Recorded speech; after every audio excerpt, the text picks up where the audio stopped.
Yesterday, the Browns lost to the Seattle Seahawks 32-28 at home, falling to 2-4. A game I cannot get my head wrapped around. What we noticed was Baker Mayfield turning the ball over 3 times, the Browns turning the ball over 4 times as a whole, and the refs further screwing any shot of the Browns coming back and winning the game. We saw Baker Mayfield look good, we saw him look bad, we saw him look inaccurate. One thing's certain though, he's struggling. And it's not in the way that the media is telling you. What is going on, guys? It is RZFL Sports here. Make sure to leave a like and subscribe. Browns have not been doing as good as we all thought, but that's okay. Easy schedule after the Patriots game. Would have rolled downhill. 9-7 in the playoffs is still on the table. And it's time to actually talk about the real reason why Baker Mayfield has been struggling. Baker Mayfield has been without his number 1 receiver, Rashard Higgins. And that has been very evident. Rashard Higgins has played pretty much one drive all year. That one drive, Baker Mayfield looked like 2018 rookie Baker Mayfield. The leading receiver on that drive, Rashard Higgins. 2 receptions for 46 yards, including a 32-yarder, setting the Browns up for a Dontrell Hilliard touchdown the very next play. The Browns need Rashard Higgins, and Baker Mayfield needs him even more. Higgins had an ankle injury later that game and has been out ever since. He was active against the Seahawks but did not play, and Baker Mayfield is dearly missing him. Ever since day 1, Baker Mayfield and Rashard Higgins have had a chemistry. They were both on the second-team offense last season at the beginning of Baker Mayfield's rookie year, and they've worked themselves up. Rashard Higgins is an absolute baller. He always is open. Whenever the primary read doesn't work out, Baker Mayfield always has Rashard Higgins underneath. Come back up 20 yards down the field, he knows it's there. Baker Mayfield he was very solid at reading last year. He was very good. He was not a one-read quarterback, as Rex Ryan would like to say.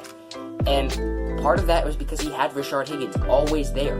If Landry was not open, he did not have to force it to Landry. He could throw it to Higgins. Higgins working on number 3 corners just flat out destroyed him. And we saw that against the Titans. The Titans were overwhelmed with Landry, Higgins, and Odell.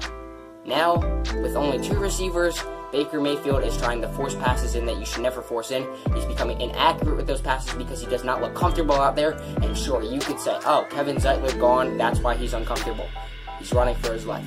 Kevin Zeitler being gone is not the problem. The guards and center have been playing very well. Joe Bitonio and J.C.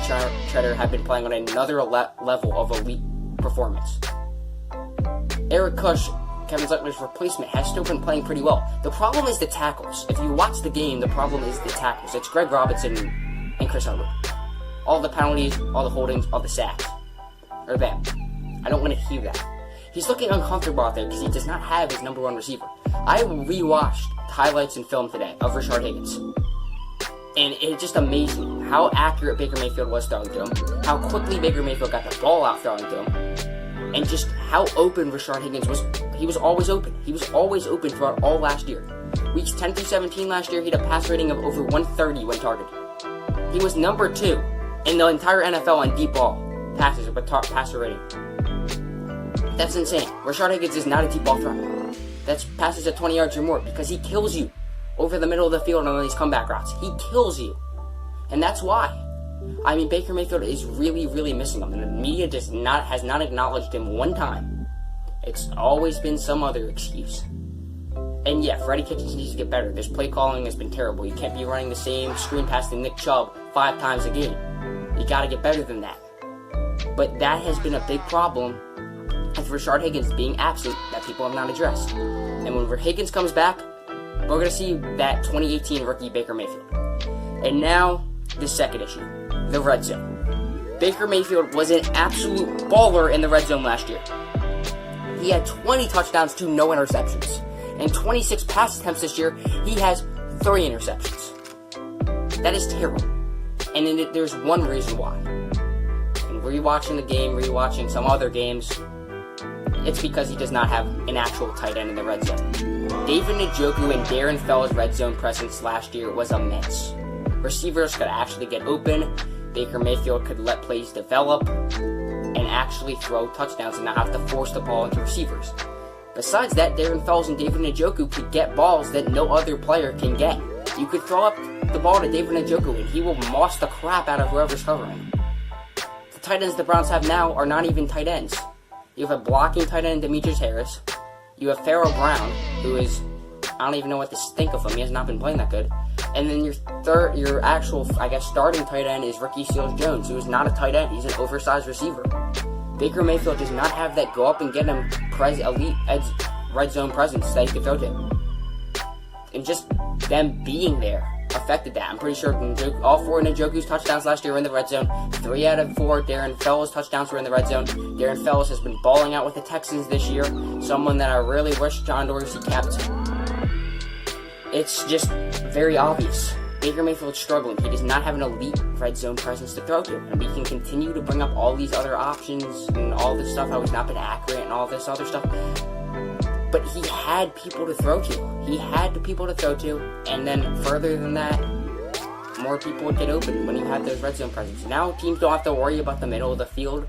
They can do whatever the heck they want. They can send 5 or 6 people at Baker Mayfield on these plays and make him throw bad throws.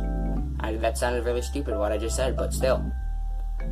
It's right out in front of us, and no one's looking at it.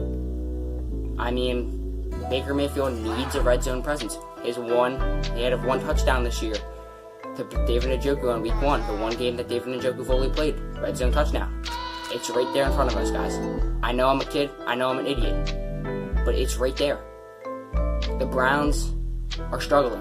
They're going to get back Kareem Hunt. Hopefully get back David Njoku. And get back Rashard Higgins. The defense is going to come as Denzel Ward and Greedy Williams will come out of retirement and actually play. Don't panic. Don't panic. Baker Mayfield has not looked like himself, but there are reasons for that. Thank you guys for watching. Make sure to leave a like and subscribe. Other videos coming. We try to upload at least 2 times a week. Sorry I'm not in the mood today. But that's it. Media, stop hating on Baker Mayfield. Share this video. Share my dumb opinions. And this is RZFL Sports signing off. Bye, guys.